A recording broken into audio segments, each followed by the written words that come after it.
Գյուրջան Կասկադ 60 ամիս փուլային վճարում բազմաթիվ առավելություններ։ Հարգելի հոբելյար Լիլիթ, ազգային ժողովի մեծարգո նախագահ, օրենսդիր գործադիր իշխանության հարգելի ներկայացուցիչներ, հարգելի դեսպաններ,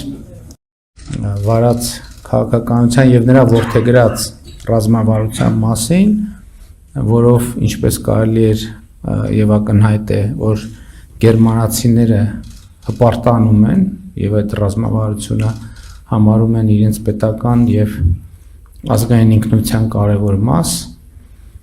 մի նրբություն կա, որը շատ էական եմ համարում։ Ժամանակին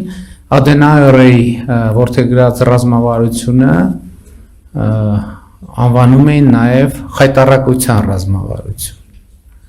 որովհետև ասում էին, որ այն ինչ որ նա անում է կամ փորձում է անել եւ հույս ունեին, որ չի կարողանա անել, դա խայտառակության ռազմավարություն է եւ այս արձանագրումը շատ գեղեցիկ ձևով կա նաև Հենրի Քիսինջերի դիվանագիտություն գրքում, երբ որ նա խոսում է առաջնորդության առանձնահատկությունների, նրբությունների մասին մի քանի լիդերների օրինակով եւ նրանցից մեկը Կոնրադ Ադենաուերն է։ Իհարկե այդ ռազմավարությունը ինչի է հանգեցրել, արդեն հիմնադրամի ներկայացուցիչը ասաց եւ նույնիսկ եթե չասի, մենք կարծում եմ շատերս ենք տեղյակ դրա մասին, ովքեր լսել են, գիտեն, եղել են Գերմանիայում, կարդացել են Գերմանիայի եւ նրա անցած ճանապարհի մասին։ Իսկ անդրադառնալով այսօրվա մեր հանդիպմանը, ուրախ եմ արձանագրել, որ խաղաղության խաչմերուկ նախագիծը մտել է իրագործման փուլ։ Եվ իհարկե ես հասկանում եմ նաեւ, որ այս համատեքստում առանձնահատուկ ուշադրության կենտրոնում է Թրամփի ուղի հանուն միջազգային խաղաղության եւ բարգավաճման նախագիծը եւ ես այդ նախագիծը իհարկե կներկայացնեմ իմ հիմնական կենտրոնացումը կլինի նախագծի եւ նրա իրականացման ընթացքի եւ առանձնահատկությունների վրա, բայց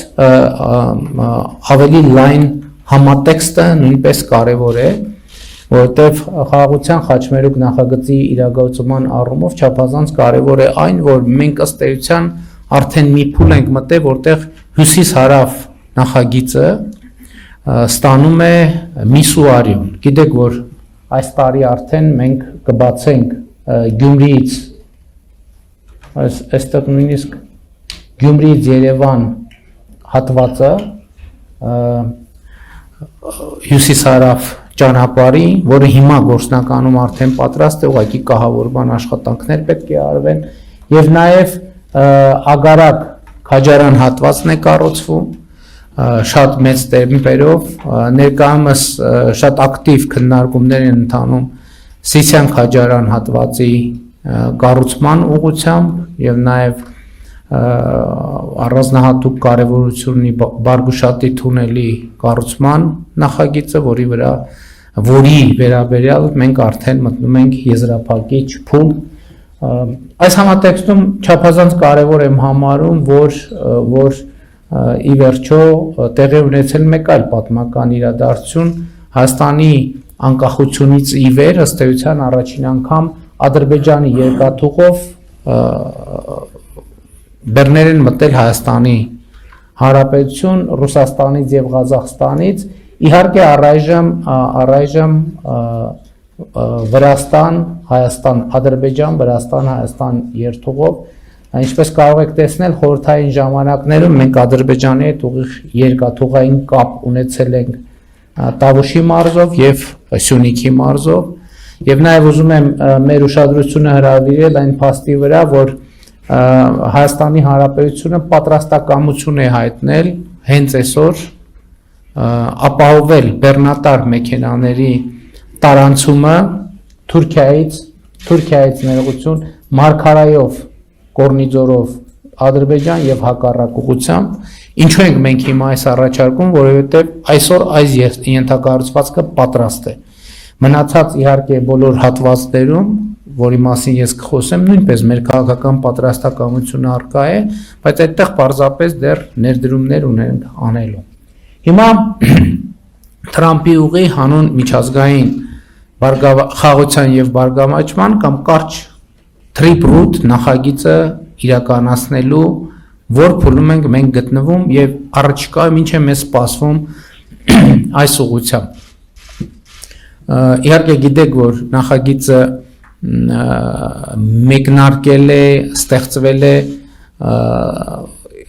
օգոստոսի 8-ի Վաշինգտոնի խաղաղության գագաթաժողովի արդյունքում եւ առաջին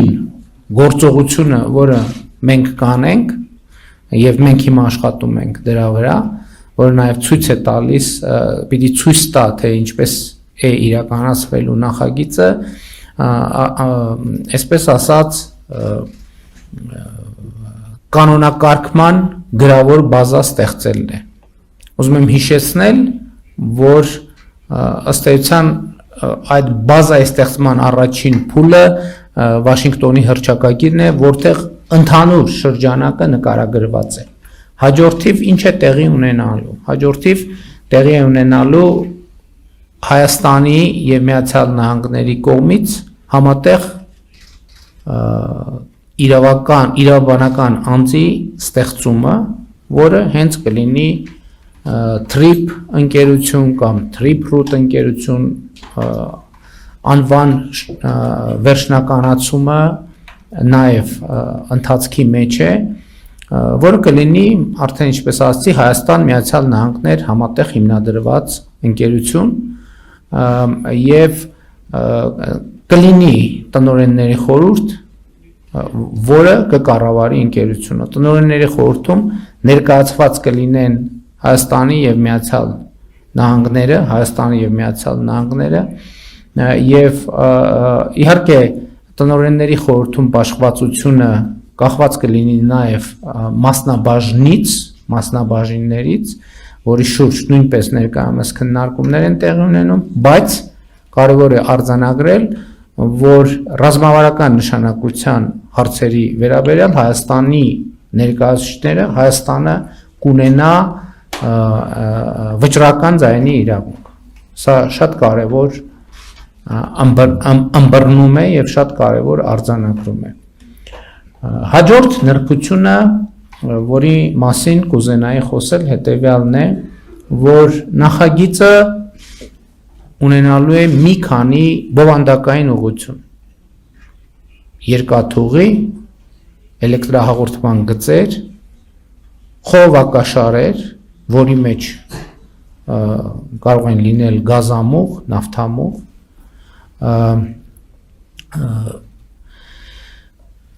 մալուխներ, իհարկե նաև տրանսպորտային այլ հաղորդակցություններ, ճանապարհների մասին կլինի խոսքը։ Այստեղ ամենակարևոր արձանագրումը եւ շփոթունքը թերևս այն է, որ շատերը պատկերացնում են Trip Route նախագիծը որպես մի շերտ, մի տարածքում տեղի ունեցող կամ իրականացվող նախագիծ։ Իրականում իհարկե դա սկզբունքորեն նման բան բացառող հանգամանք էլ չկա, բայց գործնականում դա հնարավոր չի լինի իրականացնել։ Օրինակ երկաթուղու պարագայում, երբ որ մենք խոսում ենք երթուղիների մասին, երկաթուղու պարագայում վստահաբար կարելի է ասել, թե որտեղով է անցնելու երկաթուղին, դա մեր հարավային երկաթուղին է,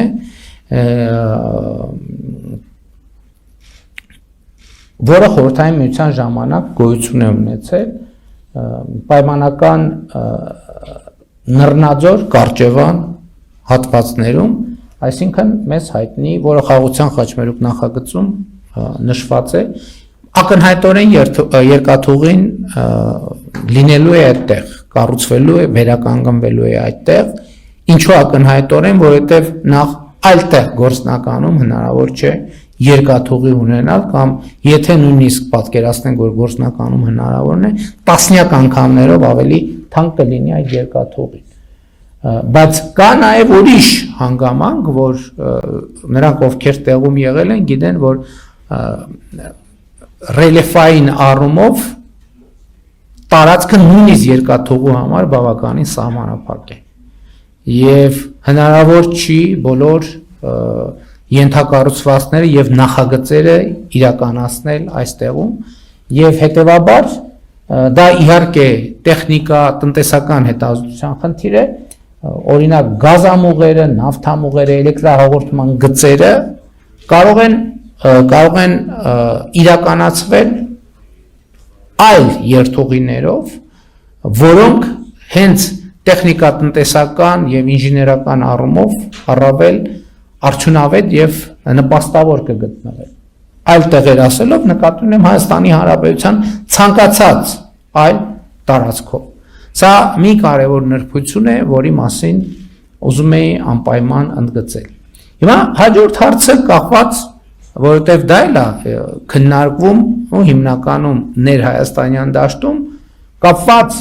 տարածքների, որովհետև երկաթուղին պետք է լինի գետնի վրա, խողովակը պետք է լինի գետնի վրա, ամեն ինչ պետք է լինի գետնի վրա։ Շատ կարևոր մի հարց է։ Հարց կա, թե ինչպիսի է լինելու հողի այդ շերտի կամ շերտերի կարգավիճակը, եւ որպեսզի մի քիչ ավելի ինտերակտիվ լինի այս հարցադրումը, ես վերաձևակերպեմ այն ինչ փորձ է արվում ներկայացնել կամ հարցադրել ընդդիմադիր քաղաքական եւ փորձագիտական շրջանակներում։ Արդյոք Հայաստանի Հանրապետության որևէ ինստիտուտ, որևէ սահմանափակում ունենալու է Հայաստանի Հանրապետության օրենսդրությամբ, սահմանադրությամբ եւ օրենսդրությամբ նախատեսված գործառույթային որևէ սահմանափակում ունենալու է այդ տարածքների վերաբերյալ հստակ աներկբա միանշանակ եւ տարընթերցման տեղի չտվող պատասխան եմ ուզում տալ։ Ոչ։